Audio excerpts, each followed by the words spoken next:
It's time for us to get Didn't know where I was going. Yeah, I love that. Well, what you got there? So we're asking a question? Yeah, great question from the timeline of the book. That's our thing. All right. Which, of course, your time overlaps that. Oh, it does? Oh, you're making records then too. You're part of Love Track. Right, Yeah. right. I was trying to figure, did Dream Syndicate have a record out before Love Tractor? And I wasn't sure, and you said you were working at a record store and you were stocking, and then you, right before, I forget what record store you were working at. Is that a question? Right. No. All right, so we had to ask a question. I didn't think of that. Think something else. Put you on the What spot. was the first song you played with me in Oslo, Norway? When my very first live song with Gutterball, I was in heaven. And do you know the answer to this one? Well, no, I think you do. I will say the very first time with Gutterball we ever had you singing lead, I'll answer another question, would be somewhere we were playing, I don't know, maybe in a small town called Bø, would be over the slash there possibly. And we started playing the chorus to Get Ready, and we said, Armistead, sing lead on this one. He goes, no man, I'm not going to sing lead right when the first verse comes. I go, he just jumps in the mic and goes, never met a girl that made you right on. That's not the answer to your question, I think.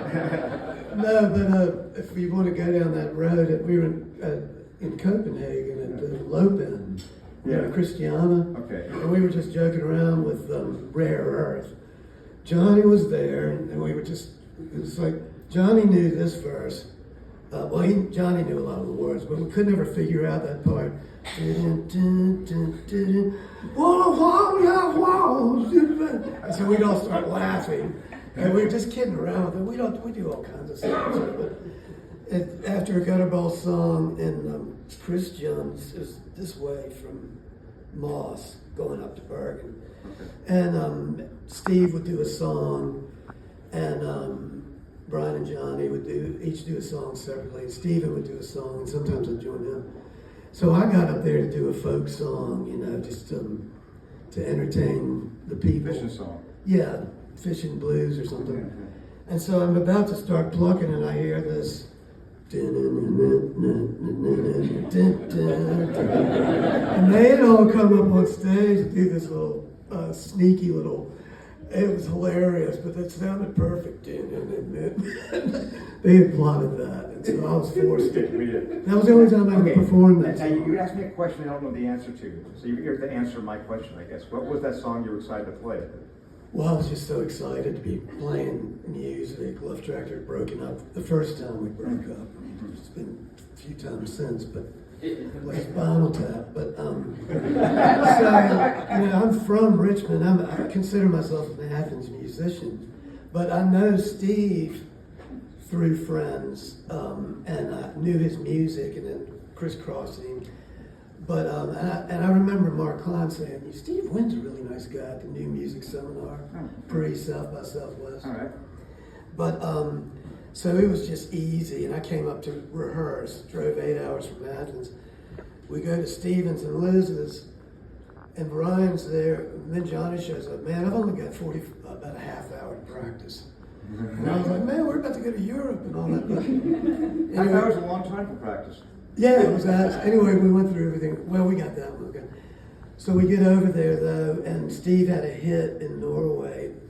A girl country duet had covered it. That's Why I Wear Black. And so that's the first song I ever played with you. Oh, okay. We were planning on That's it. cool. And then there was an amp problem, remember? And it was time to go on in a big crowd. Didn't bother us. And Steve is doing what he was doing right now, leaving the band behind and singing.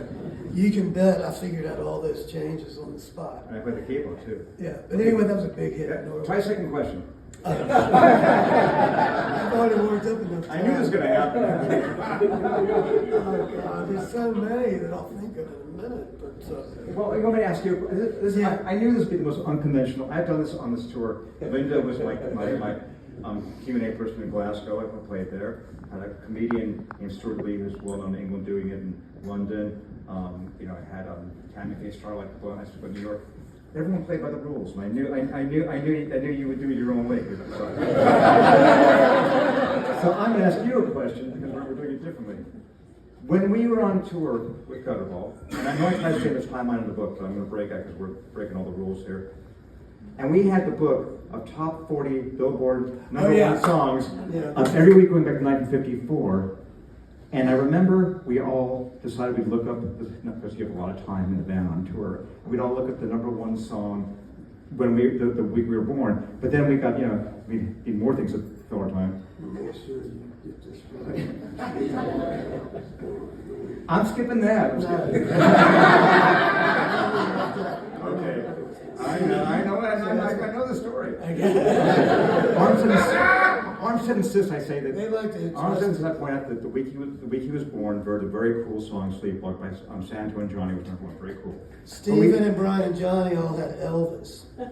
And Steve had a really cool one, like Kansas City. That's right. That's cool. I love that one. Yeah. You had two cool ones. Well, but so we figured that out. But then we had a lot more time on our hands. We decided to look up 9 months before that date and try to figure out the song. I forgot mine actually, to be honest. But Armistead Wellford, what was the song you allegedly were conceived to? Well, you had another cool song, and I think Johnny and Stephen were still Elvis. And it didn't go back as far as when Brian was conceived, and we laughed about that. But then Stephen flipped it, and you all looked, and it was the Chipmunks Christmas song. It's not funny.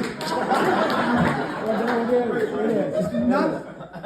No, but anyway, then they wouldn't let it go. So it's been funny ever since. But it sounds check, you get set up and everybody's plugged in and then you get your instruments ready. And I was like getting a Coke or going to the bathroom and everybody up there started playing Chipmunk Christmas song. I don't know how you all figured it out, but Steve goes up to the mic, "Christmas time," and he knew all the lyrics. Give me one more question.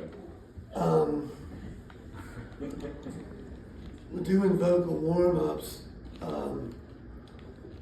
in Tromsø the first time we went there. Yeah.